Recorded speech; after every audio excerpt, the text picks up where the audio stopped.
ঝিনাইদহ ৪ আসনের এমপি আনোয়ারুল আজিম আনার হত্যার কারণ হিসেবে বারবার আলোচনায় আসছে চোরা কারবারের কথা।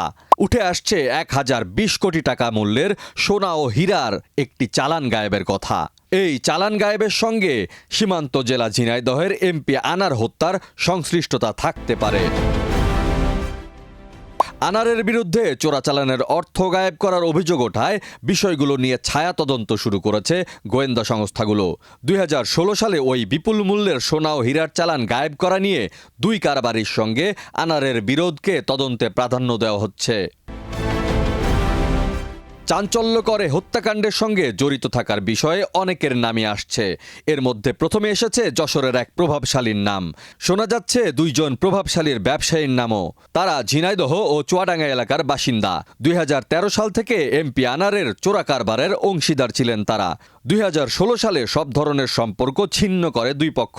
চালান গায়েবের কারণে ভীষণ ক্ষুব্ধ ছিলেন আনারের ওই দুই সঙ্গী। ওই বিরোধের জের ধরে আখতারুজ্জামান শাহিনকে দিয়ে মূল পরিকল্পনাকারীরা সুযোগ নিয়েছে বলে তদন্তকারী সংস্থাগুলো ধারণা করছে।